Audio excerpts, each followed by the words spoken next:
Okay, to make this project, you're going to need 2 pieces of light tan felt, and this is called Champagne on my website if you're interested.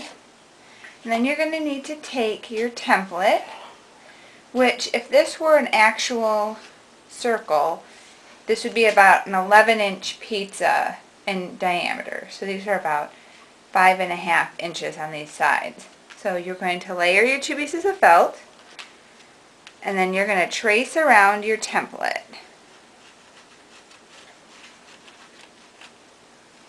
Just with a pen, go all the way around.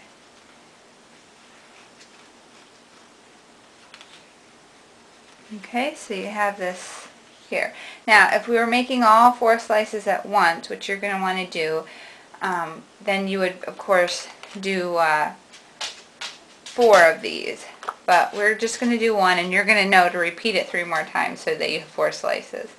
Okay, then you're going to put a pin in it, and you're just going to cut crudely around it.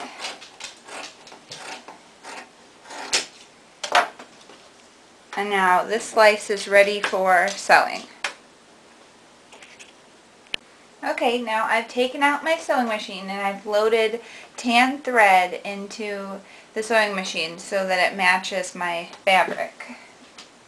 Now I'm going to put this in here and I'm going to sew on the line. It's much easier to sew on the line than trying to cut it and then bring in a seam line. So we're just going to follow that line, and you get to the edge here,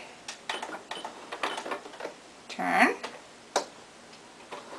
follow the line up again,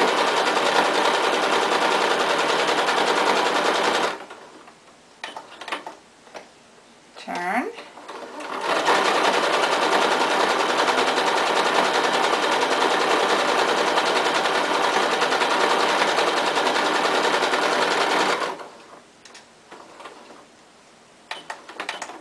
and turn, and we're going to end up right back where we started. So you can see that I completely sewed all the way around here.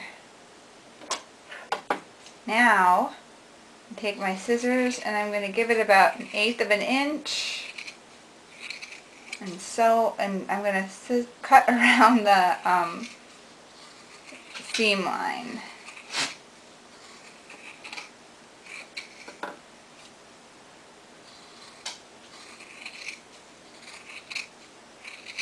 And you can take out the pin at this point. So this is what you should have here. Turn it over. I've got a little string there that I got to cut.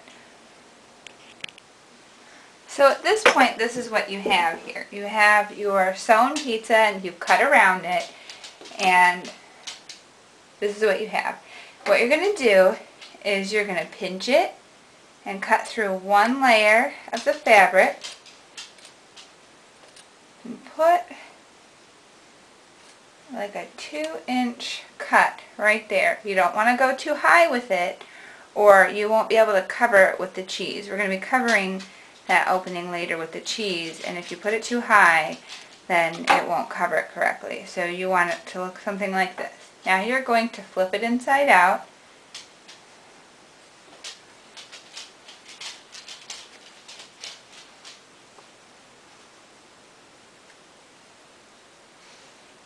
Like this. I use my stuffy stick. If you've watched my other videos, you'll know that it's a dowel that I've sharpened a little bit and then softened with some sandpaper, and it works great for poking out these edges so you get a nice clean look to your sewing. And I run this along the edges here. Okay. I'm going to take this back and forth.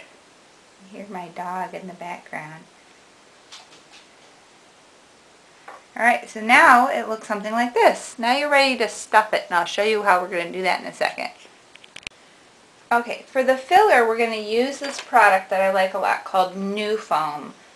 I like it. It's an alternative to foam, and it's kind of more flexible than foam, and I just really like using it. So you can pick this up at your local craft store, or if you buy the pizza kit on my website, it comes with it, so you can make the pizza and not have to go out and buy it.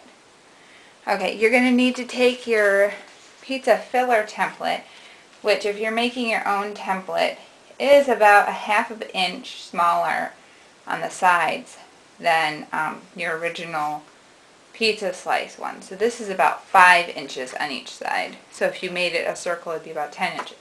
Okay, enough about that. Alright, you're going to want to trace, oh, almost had the wrong one. You're going to want to trace around your pizza filler template. And I recommend using a permanent marker, because if you use one of your kids' Crayola markers, it will wipe off on your hand, which isn't such a big deal because it's washable. But then if you touch the fabric after you have it on your hands, then you get like orange or whatever color you used on the fabric. So we've traced around it with a permanent marker, and now we're going to cut it just right on the line.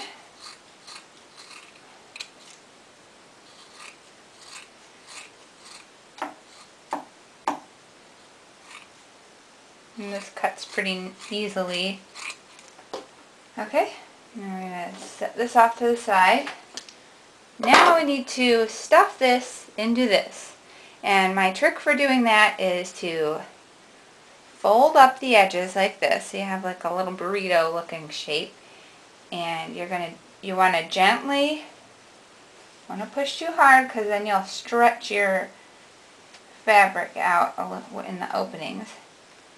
Okay, put it in there, and then use your finger to push it to the edge of the pizza. Okay, then you're going to take your finger and just kind of gently push it all the way to the corners, and all the way to the corners.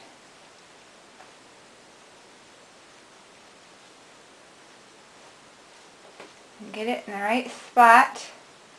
And at first it's not going to look right. It's going to be kind of lumpy and weird, and you just have to keep working with it until it gets all the way. You want basically it to be touching all of the seam line all the way around the edges of this.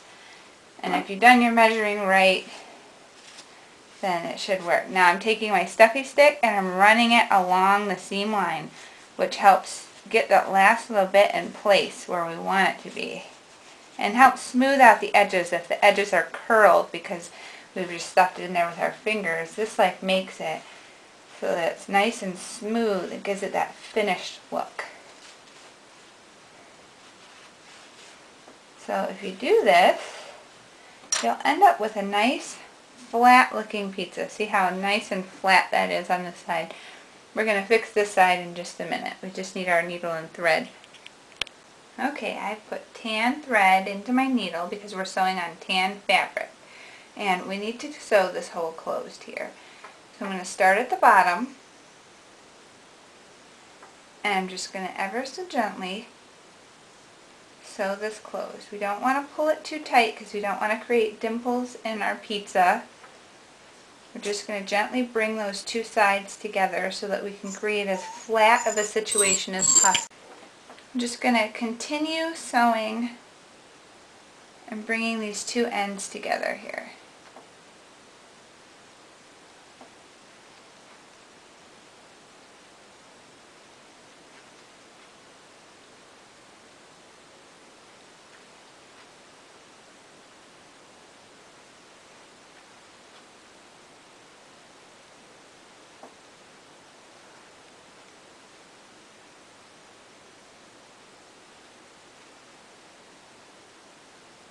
And then of course you're going to want to tie it at the end, and I always double or triple knot so that it doesn't come loose for little children. Okay, and we can just snip this off. So then this is about what you're going to look like at this point.